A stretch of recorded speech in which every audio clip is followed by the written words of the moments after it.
Hi, friends! Happy Saturday. Happy Saturday. Normally I would say welcome to Wednesdays with Whitney, but because we were in the frozen tundra of Iowa on Wednesday, we are showing up here on Saturday together. And my guest today needs no introduction. This is Vanessa McNeal, who is the director of Grid Shock, which is set to debut on April 2nd at so excited. the Civic Center. Yes, oh my the gosh, so exciting. So I'm going to pitch it over to Vanessa, and she's going to tell us all about what Grid Shock is, and then we'll get into a deeper discussion on that. So Yay. Grid Shock is a documentary about sex trafficking in Iowa. And sex trafficking is a form of modern day slavery where people are being bought and sold against their will for sex or exploited into the commercial sex industry.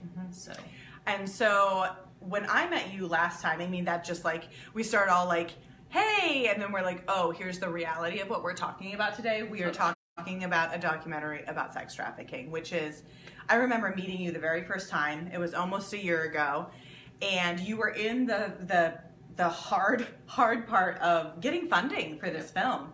And I think you were on Wednesdays with Whitney literally a year ago. Yes. And at that time, you not only crushed your fundraising goal, and you had an all or nothing Kickstarter campaign. Yes. Okay, awesome. And you got it, and then you like also, you got a little extra too. I don't know how that works. Can you tell me how that works? So we had an all or nothing Indiegogo campaign. So we had 60 days to raise $35,000. If we didn't make the goal, then everyone would be refunded.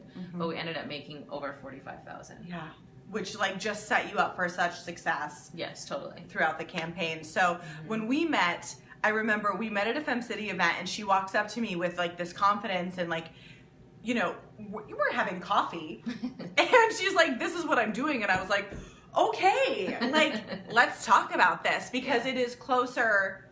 It is so much closer than we could ever imagine. And I think that even when you started actually getting into production, like how close this problem is and who the problem is perpetrated by, like just got even more. So can you tell us, like, what was it like to be in production? What are the things that you discovered? Like, because I can't even imagine living in that world for a year of your life.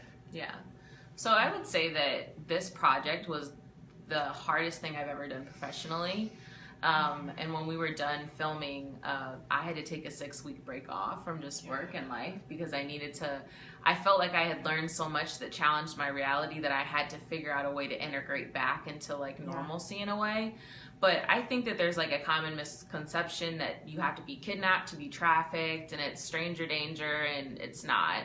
I learned about place-based trafficking, which is essentially like when you're trafficked in place. So for instance, like a 12-year-old, they could be going to school like Monday through Friday, and then when they get home, they have like family control trafficking would be family members trafficking them. So I think stuff like that really challenged my reality, and it was just so hard. Well, and I think that you're in these situations, and I can't even imagine the interview scenarios that you're in which to interview these people, correct me if I'm wrong, but like there has to be a sense of openness about you in order for them to answer questions. Yeah, I agree. And so it's like kind of entering what is their normal, and like having that experience of their normal almost as it's yours, and then like how did you navigate that? Because I can't imagine. I think that it was a lot of self-care, lots of processing. I think we had like close to 30 interviews, maybe 27 or so, and after every interview, we just as a team had to process and talk about, okay, like what are we feeling about this? Because it was Iowa based. Like it wasn't a film about trafficking in Indonesia or wherever else. Like it was here, and it was close. So you weren't driving far to find these people. Right. So I remember talking to you about halfway through production, and you said, you know, we're shifting the focus a little bit of the film. Can you talk about that shift? So the more we learned, obviously, the more angry that you get about what's happening. So you're like, okay, how do we find a place where we can talk about like who's responsible for this? Obviously traffickers are there, the people orchestrating this, but what we focused on was the buyers. So the Johns is a street term for buyers, but the buyers are the people that are essentially making the payments to purchase other people for sexual exchanges. So we decided to focus on the buyers.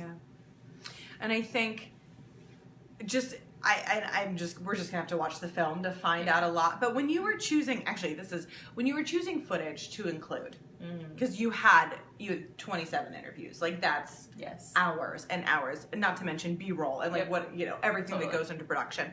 How did you choose what to include? I think that we included what would be most impactful. So I tell people all the time that I feel like people will only want to watch this film like once, because it's that impactful, and once you watch it, you'll never be able to forget. Yeah. Because what we picked is just, you'll never forget it. Yeah. And I think that I'm like, so the premiere is on April 2nd. Yep. And I know there were lots of different tier levels with the Indiegogo campaign. The tier level that I donated to was, I think I get 2 tickets, and I have my t-shirt. I have to find my t-shirt. Oh my gosh. Is that appropriate? Can I wear like my t-shirt? Totally. I'll like dress it up. But so I'm going, and I have this mixed sense of like, obviously I want to see what you have accomplished. And it's also like, oh my gosh, I'm going to watch this film. Yeah. Like I'm going to watch these experiences. And like, I tend to be an emotional television watcher. And I'm a little scared that I'm going to have an issue in the Civic Center. So, and I'm sure at least I know I'm going to be in good company. But,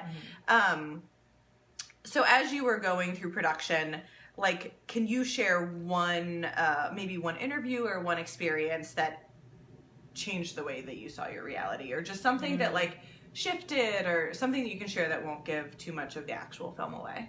So I interviewed a survivor, and she described her experience. She was a college student. She was at the gym.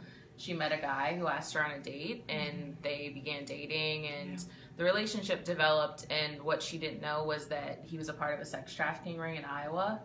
And once he learned these things about her, learned her vulnerabilities, he exploited those. Yeah. And then she started the life in sex trafficking against her will. Yeah. So it was just something so close. And she shared a story of in a 12-hour period, she was raped 56 times, and her traffickers in Iowa made $60,000. So I think that that's just one of many stories that we'll hear, and you'll hear how that happened, why it happened, how she got out. We're back. Okay, great. That was a lot of enthusiasm after went